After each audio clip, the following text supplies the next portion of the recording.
Pemirsa, bencana kekeringan mulai melanda Indonesia. Ya, ratusan warga di Bogor, Jawa Barat menyerbu truk tangki pengangkut air bersih dari pemerintah. Sementara di Lebak, Banten, kekeringan memunculkan 2 desa yang telah lama hilang tenggelam muncul kembali.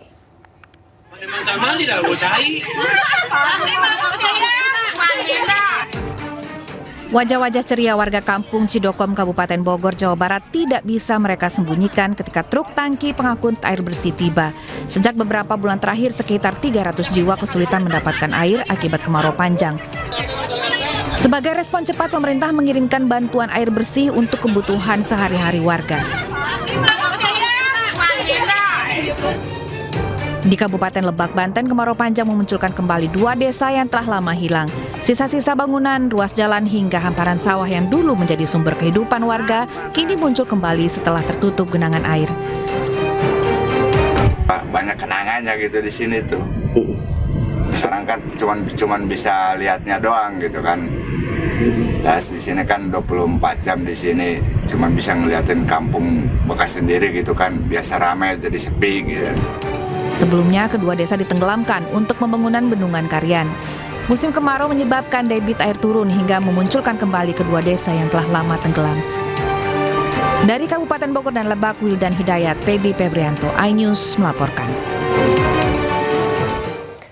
Ya, pemirsa, Hari Anak Nasional dimanfaatkan sebagai momen untuk meningkatkan kepedulian terhadap tumbuh kembang anak. Ya, salah satunya melalui kegiatan yang memadukan edukasi gizi serta aktivitas kreatif.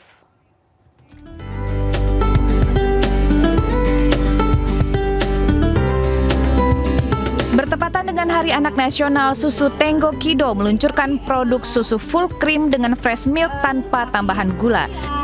Peluncuran produk digelar di Tribeca Park, Central Park, Jakarta. Kegiatan ini dikemas dalam acara kreasi anak untuk negeri. Pengunjung mengikuti beragam kegiatan yang diselenggarakan panitia, mulai dari kuis susu Tenggo Kido, bagi-bagi susu, hingga mewarnai giant susu Tenggo Kido. Tak ketinggalan talk show yang disambut antusias para pengunjung. Kampanye bertajuk Temani Tumbuh Kembangnya, Rayakan Setiap Langkahnya, mengajak orang tua memenuhi kebutuhan nutrisi anak. Orang tua juga diajak mendampingi anak ketika belajar, bermain, dan bertumbuh. Kampanye ini sekaligus mendukung upaya peningkatan kualitas gizi masyarakat Indonesia. Karena itu, susu Tenggo Kido Full Cream hadir bagi anak-anak Indonesia.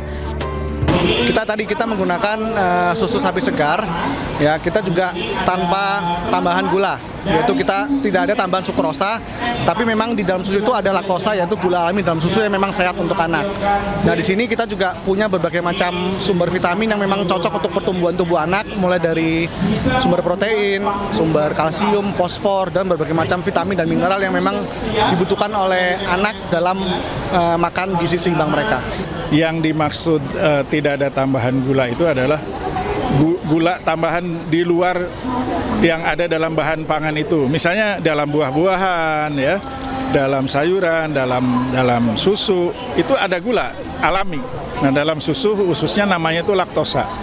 Ya, dan itu hanya ada di dalam susu, tidak ada dalam lain. Melalui kampanye ini, Susu Tenggo Kido berharap kesadaran keluarga Indonesia terhadap pentingnya nutrisi untuk anak terus meningkat. Dari Jakarta, Indra Setiabudi, iNews melaporkan.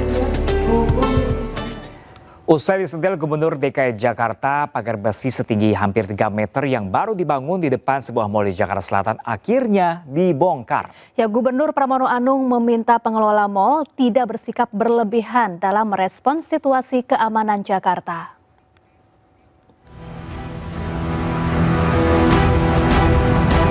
Ramai memicu spekulasi soal situasi keamanan Jakarta.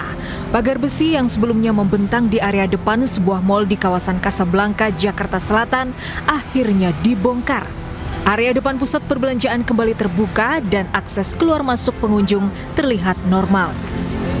Sebelumnya, pemasangan pagar besi setinggi hampir 3 meter dan sepanjang 100 meter ini memicu tanda tanya. Publik berspekulasi pembangunan pagar besi untuk mengantisipasi situasi keamanan dan maraknya aksi massa di Jakarta. Tidak ingin spekulasi berkembang menjadi kecemasan, Gubernur DKI Jakarta Pramono Anung meminta pengelola mal membongkar pagar besi. Pramono meminta pengelola tidak bersikap berlebihan dalam merespons situasi keamanan kota. mungkin bagian dari kekhawatiran, tetapi nanti pada saatnya pasti saya akan minta untuk pagar-pagar itu dilepas kembali. Karena kekhawatiran yang berlebihan juga tidak baik. Dan saya sebagai Gubernur Jakarta koordinasi dengan TNI, Polri. Sementara itu, setelah pagar besi ramai jadi sorotan publik, pihak Mall Pakuan Group membantah pemasangan pagar untuk menghalau aksi massa, namun semata memberikan keamanan dan kenyamanan bagi pengunjung. Tim Liputan iNews melaporkan. Pemirsa, Mahkamah Konstitusi memutuskan anggaran program MBG harus dipisahkan dari anggaran pendidikan. Ya, Kepala Bagian tegaskan pelaksanaan program makan bergizi gratis tetap berjalan dan sumber anggaran diserahkan kepada pemerintah.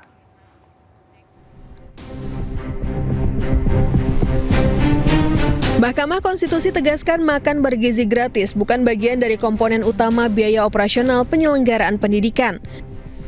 Pemerintah mengalokasikan anggaran pendidikan Rp769,1 triliun atau sekitar 20% APBN di 2025, dan dari jumlah tersebut Rp223,6 triliun dialokasikan untuk program MBG bagi peserta didik. Menteri Sekretaris Negara Prasetyo Hadi mengatakan pihak Istana Kepresidenan akan mempelajari lebih dulu putusan MK terkait pemisahan anggaran program MBG dari anggaran pendidikan dalam APBN. Kami juga sudah mendapatkan informasi bahwa MK mengambil sebuah keputusan, tapi memang yang pertama karena kami posisi sedang di luar kota secara resmi, kami belum menerima salinan keputusan tersebut, dan tentu saja karena apapun keputusan MK tentu kita hormati, nanti akan kita pelajari, karena bagaimanapun kalau berkenaan dengan masalah anggaran tentu kita tidak berdiri sendirian, karena anggaran itu kan kita susun juga bersama-sama dengan teman-teman kita di DPR. Jadi mohon waktu. Badan Gizi Nasional atau BGN menyatakan pelaksanaan program makan bergizi gratis atau MBG tetap berjalan di tengah putusan Mahkamah Konstitusi yang mewajibkan pemisahan anggaran pendidikan dan MBG. Kepala BGN menegaskan lembaganya tidak berwenang menentukan sumber anggaran karena merupakan kewenangan pemerintah. Itu pasnya ditanyakan ke Pak Purbaya ya, saya kira. Karena kami ini kan mau anggaran dari anggaran nyantol di mana kan kita menjalankan anggaran itu kan gitu. 2026. Sebelumnya Mahkamah Konstitusi memutuskan mengabulkan sebagian gugatan uji materi program makan bergizi gratis yang diajukan Yayasan Taman Belajar Nusantara bersama 6 pemohon lainnya. Dalam putusannya, MK memerintahkan anggaran program makan bergizi gratis harus dipisahkan dari anggaran pendidikan paling lambat di APBN 2028. Dari Jakarta, Tim Liputan iNews melaporkan.